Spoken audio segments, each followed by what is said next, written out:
அனைவருக்கும் என் இனிய வணக்கம். நம்முடைய இந்து தர்மத்தில் தெய்வமானாலும் சரி, மனிதனானாலும் சரி, அவர்கள் செய்யும் வினைகளுக்கு ஏற்ப பாரபட்சம் இல்லாமல் வெகுமதியோ தண்டனையோ அளிக்கப்படும் என்பதில் சந்தேகமே இல்லை என்பதை தெளிவுபட சொல்வது தான் இந்த காணொளியில் சொல்லப்படுகின்ற கதை. இந்த கதை நிச்சயமாக நமக்கு ஒரு வாழ்க்கை வழிகாட்டியாக இருக்கும் என்று நான் நம்புகிறேன். தவறு என்பது தவறி செய்வது, தப்பு என்பது தெரிந்து செய்வது, இரண்டுக்கும் வேறுபாடு இருக்கிறது. ஆனால் இரண்டு செயல்களாலும் யாரோ ஒருவர் பாதிக்கப்படுகிறார். அவருக்குண்டான நீதி கிடைத்தாக வேண்டும் அல்லவா? ஆகையினால இந்த கதையில் நாம் அதைத்தான் பார்க்க போகிறோம். தர்ம தேவதை செய்த தவறுக்கு அவருக்கு எப்படிப்பட்ட ஒரு தண்டனை கிடைத்தது என்பதை நாம் பார்க்க போகிறோம். ஆகையினாலே நாம் நம் எண்ணம், சொல், செயலில் விழிப்புடன் இருந்து இந்த அரிய மானிட பிறவியை பயன்படுத்த வேண்டும் என்று இந்த காணொளியிலிருந்து பாடம் கற்போம். வாருங்கள். மகாபாரதத்தில் வர ஒரு குட்டி கதை.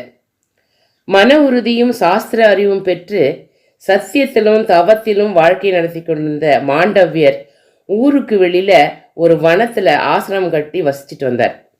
ஒரு நாள் அவர் ஆசிரமத்துக்கு வெளியில ஒரு மரத்தடியில உட்கார்ந்து நிஷ்டையில் ஆழ்ந்திருந்தார். அப்ப சில கொள்ளைக்காரர்கள் அந்த பக்கம் வந்தாங்க.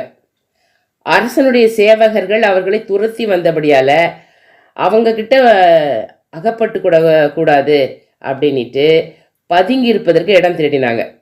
அப்போ அந்த ஆசிரமத்தை பார்த்ததும் இது வசதியாக இருக்கும் போல இருக்கே அப்படின்னு நினச்சி ஆசிரமத்துக்குள்ளே போயிட்டு கொள்ளையடித்த பொருட்களெல்லாம் ஒரு மூலையில் வச்சுட்டாங்க. வேற ஒரு இடத்துல போய் அவங்க ஒளிஞ்சிக்கிட்டாங்க அந்த ஆசிரமத்துக்குள்ளே.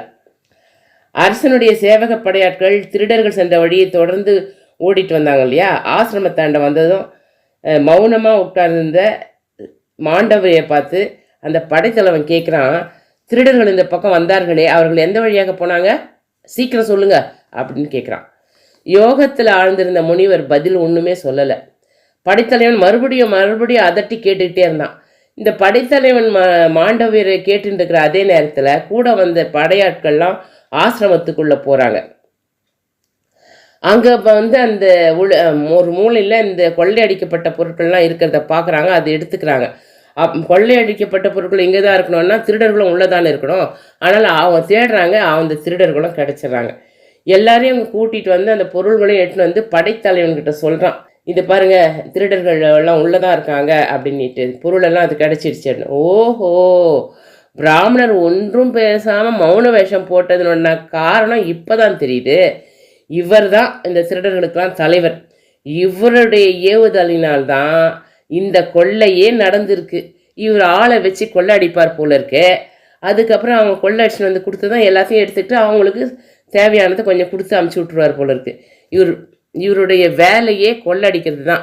இவர் தான் இந்த கொள்ளை கூட்டத்தினுடைய தலைவர் என்று தீர்மானத்திற்கு வந்தார். ஆட்களை அங்கேயே காவல் வச்சுட்டு படை தலைவன் மட்டும் அரசன்கிட்ட போயிட்டு கையும் களவுமாக மாண்டவி ரிஷியை பிடித்து விட்டதாக சொன்னான்.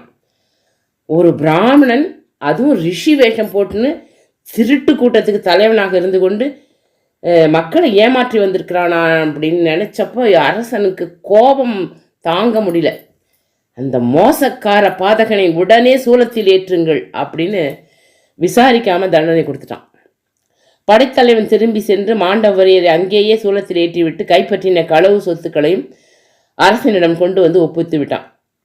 சூலத்தில் குத்தியேற்றப்பட்ட தர்மாத்மாவான முனிவரோ வெகு காலம் வரையில் மரணம் அடையவே இல்லை. யோகத்தில் இருந்த காலத்தில் குத்தப்பட்டபடியால் அந்த யோக சக்தியால் அப்படியே உயிரோடு இருந்தார். மனத்தில் இருந்த அங்கங்கே ரிஷிகள் இருப்பாங்க இல்லையா, அவங்களாம் இதை பார்த்துட்டு ரொம்ப வேதனைப்படுறாங்க. ஓ மாண்டவியரே, இந்த பயங்கரமான துயரத்தை தாங்கள் ஏன் அடைந்தீர்கள் என்று கேட்டாங்க. நான் யாரிடத்தில் குற்றம் சொல்லுவேன்? உலகத்தை காக்கும் அரசனுடைய சேவகர்கள் இவ்வாறு எனக்கு தண்டனை கொடுத்திருக்கிறார்கள் என்று மாண்டவியர் சொன்னார். சூலத்தில் ஏற்றப்பட்ட ரிஷி அன்ன ஆகாரமே இல்லாமல் ரொம்ப நாளாக உயிரோடு இருக்கிறாருன்னோ, அவரை சுற்றி அந்த காட்டில் இருக்கிற முனிவர்களெல்லாம் வந்து வணங்கி தன்னுடைய வருத்தத்தை தெரிவித்து கொண்டிருக்கிறார்கள் என்ற ஒரு விஷயம் அரசனுக்கு எட்டியது. அரசன் பயந்து போயிட்டான். வியப்பும் திகிலும் அடைந்தான். உடனே பரிவாரத்தோட வனத்துக்கு வானான்.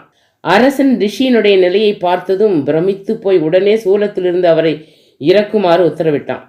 அவருடைய காலில் விழுந்து நமஸ்கரித்து, அறியாமையால் நான் செய்த இந்த அபராதத்தை மன்னித்து விடுங்கள் என்று கெஞ்சினான். மாண்டவியர் அரசனை கோபிக்கவில்லை. நேராக தர்மதேவதையிடம் சென்றார்.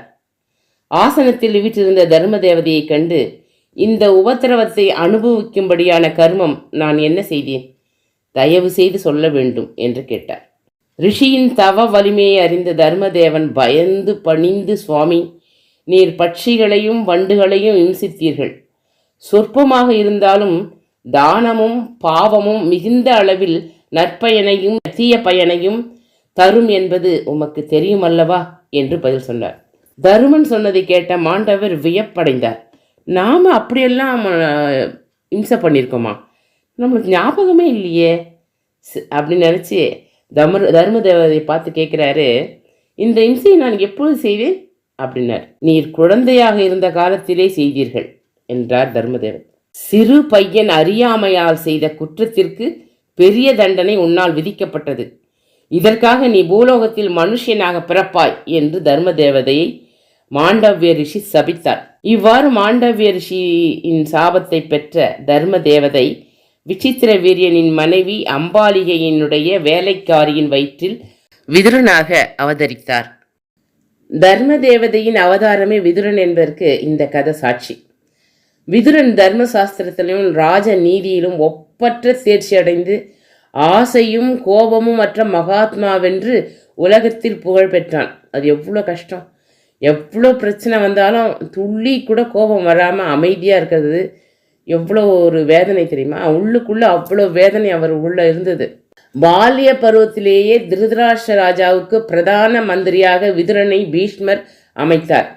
விதுரனுக்கு ஒப்பான தர்ம நிஷ்டனும் அவனைப் போல் சிறந்த அறிவு பெற்றவனும் உலகங்களிலும் யாரும் இல்லை என்று வியாசர் சொல்லுகிறார்.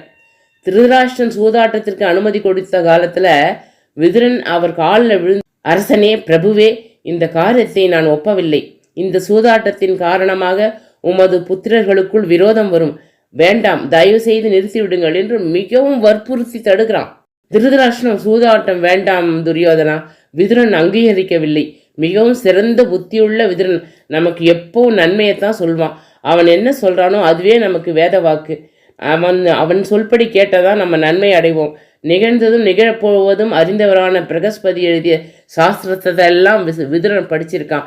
வயதில் என்னை விட சிறியவனாக இருந்தாலும் சிறந்த புத்திமான். விதுரனே நம்முடைய குலத்திற்கு தலைவனாக கருதப்படுகிறான். அதனால மகனே, சூதாட்டம் வேண்டாம், சூதாட்டத்தில் பெரிய விரோதம் வரும் என்று விதுரன் சொல்லுகிறான். நம்முடைய ராஜ்யத்தின் நாசத்தை அவன் இதில் காண்கிறான். இந்த சூதாட்ட யோசனை விட்டுவிடு என்று பலவாறாக துஷ்ட புத்தி கொண்ட தன் மகனுக்கு திருதராஷ்டிரன் சொல்லி பார்த்தான். ஆனால் அவன் அதை கேட்கவில்லை. மகனிடத்தில் வைத்த அன்பினால் அவன் கோரியபடியே யுதிஷ்டனுக்கு சூதாட்ட அழைப்பு அனுப்பிவிட்டான். இதுபோல பல துர்ச்சம்பவங்களை தடுக்க முடியாமல் துடித்தார் அந்த தர்ம தேவதையாகிய விதுரர். ஆகையினாலே தண்டனைக்கு தப்பிய திருடன் தரணியில் இல்லை என்று ஒரு பழமொழி சொல்லுவார்கள். தெய்வமே ஆனாலும் உணர்ச்சி வசப்பட்டோ தவறியோ ஒரு தவறு செய்து மற்றவர்கள் அதனால் பாதிக்கப்பட்டார்கள் என்றால் அதற்கான கர்ம பலனை அனுபவித்தே தீர வேண்டும் என்ற பேருண்மையை இந்த கதை நமக்கு விளக்குகிறது.